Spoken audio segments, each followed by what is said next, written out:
So hello guys, welcome to my new blog. और आज के इस blog में गाइस हम आए हैं आज काजड़ी। और आज है गजानन महाराज का प्रकट दिन सोहला 148वां। तो गाइस ये वीडियो आप पूरा देखिए, एंड तक देखिए। और गजानन महाराज के जो है ये जानकारी उसके बारे में आप पूरा देखिए। गजानन महाराज का जीवन असाधारण था। उन्होंने सांसारिक सुखों से दूर रहकर साधना की और जन कल्याण में अपना जीवन समर्पित किया। उनके चरणों की गजानन महाराज जिन्हें संत परंपरा में एक अद्भुत संत के रूप में जाना जाता है, भक्तों के लिए श्रद्धा का प्रतीक है। उनके प्रकट दिवस को अत्यंत हर्षोल्लास और भक्ति भाव से मनाया जाता है। यह दिन विशेष रूप से महाराष्ट्र के शेगांव में बड़ी श्रद्धा और धूमधाम से मनाया जाता है। भक्तगण इस पावन अवसर पर गजानन महाराज के चरणों में अपना प्रेम और समर्पण अर्पित करते हैं।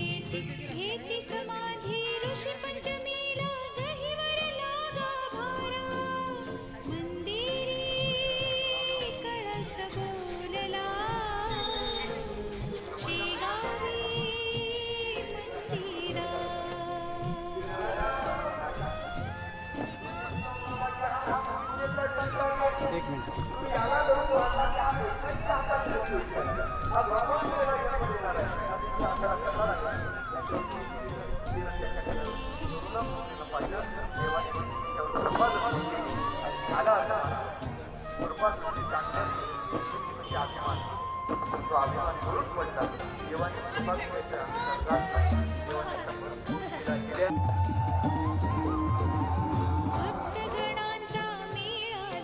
कितनी गर्दी है।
उनके चमत्कारों और शिक्षाओं ने हजारों भक्तों को आध्यात्मिकता की ओर प्रेरित किया। वे अद्वितीय संत थे जिनके पास असाधारण आध्यात्मिक शक्तियाँ थी। उनके आशीर्वाद से अनेक भक्तों की समस्याएं दूर हुई और वे सही मार्ग पर चलने लगे। गजानन महाराज का प्रकट दिवस हर वर्ष भक्तों द्वारा धूमधाम से मनाया जाता है। इस दिन विशेष रूप से महाराष्ट्र, विशेषकर शेगांव में भव्य आयोजन किया जाता है। भक्तगण इस अवसर पर विभिन्न धार्मिक अनुष्ठान, भजन कीर्तन, हवन, पूजा पाठ आदि का आयोजन करते हैं। इस दिन विशेष रूप से गजानन महाराज की पालकी यात्रा निकाली जाती है, जिसमें हजारों भक्त भाग लेते हैं और भक्ति भाव से उनकी स्तुति करते हैं। प्रभात फेरी और पूजा अनुष्ठान प्रकट दिवस की शुरुआत प्रभात फेरी से होती है। भक्त सुबह सुबह उठकर गजानन महाराज के मंदिर में एकत्र होते हैं और भजन कीर्तन के साथ नगर में प्रभात फेरी निकालते हैं। मंदिर में विशेष पूजा अर्चना की जाती है और हवन का आयोजन होता है। गजानन महाराज के चरणों में पुष्पांजलि अर्पित की जाती है और प्रसाद वितरण किया जाता है। गजानन महाराज के प्रकट दिन पर विशाल भंडारे का आयोजन किया जाता है, जिसमें हजारों भक्त प्रसाद ग्रहण करते हैं। इस दिन विशेष रूप से गरीबों और जरूरतमंदों को भोजन और वस्त्र वितरित किया जाता है। यह दिन एक केवल भक्ति का बल्कि और सेवा और परोपकार का भी प्रतीक होता है। भक्तों की श्रद्धा और आस्था। गजानन महाराज के भक्त उन्हें साक्षात दयालुता और कृपा का अवतार मानते हैं। उनकी शिक्षाओं और उनके चमत्कार भक्तों के हृदय में गहरी आस्था उत्पन्न करते हैं। भक्तजन इस पावन दिन पर उपवास रखते हैं, नामस्मरण करते और महाराज के चरणों में अपनी भक्ति अर्पित करते हैं। गजानन महाराज ने अपने जीवन से यह संदेश दिया है कि सच्ची भक्ति और निस्वार्थ सेवा ही ईश्वर प्राप्ति का मार्ग है। उन्होंने सादगी, परोपकार और प्रेम को अपना जीवन में अपनाओ की प्रेरणा दी। उनकी शिक्षाएं आज भी भक्तों को आध्यात्मिक उन्नति की दिशा और अग्रसर करती है। गजानन महाराज मंदिर शेगांव में स्थित गजानन महाराज मंदिर भक्तों के लिए अत्यंत पावन स्थल है। यह प्रतिदिन हजारों श्रद्धालु दर्शन के लिए आते हैं। प्रकट दिवस पर यह विशेष आयोजन होता है और देशभर से भक्त इस शुभ अवसर पर शामिल होते हैं। गजानन महाराज केवल महाराष्ट्र में ही नहीं बल्कि पूरे भारत में श्रद्धा और भक्ति के प्रतीक है। उनकी कृपा से भक्तों को मानसिक शांति, आध्यात्मिक उन्नति और जीवन में सुख समृद्धि प्राप्ति होती है। उनका प्रकट दिवस भक्तों, भक्ति, सेवा और साधना का अनमोल अवसर है, जो हर भक्त के लिए आध्यात्मिक ऊर्जा से भरपूर होता है। गजानन महाराज का प्रकट दिवस एक दिव्य उत्सव है जो भक्तों के लिए असीम श्रद्धा, भक्ति और सेवा का अवसर प्रदान करता है। इस दिन को मनाने से भक्तों को आत्मिक शक्ति और आध्यात्मिक जागरूकता प्राप्त होती है। गजानन महाराज की कृपा सदा अपने भक्तों पर बनी रहती रहे और वे हमें सत्मार्ग की ओर प्रेरित करें, यही कामना है। गण गण गणात गोते।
करा विडुलो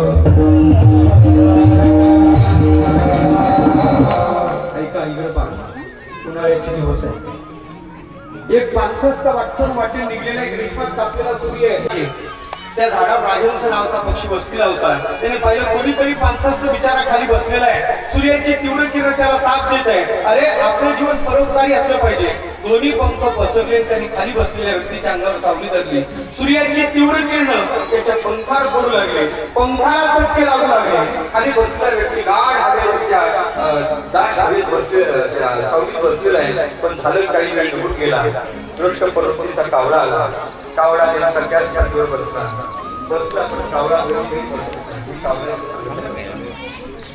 कावळा बसला बसल्याबरोबर कावळ्याने आणि झोपलेल्या व्यक्तीच्या अंगाच्या तोंडावरती विषा पडली पाच होतं काय पक्षाची विषा दिसली राग आला दगड घेतला वर विरकावला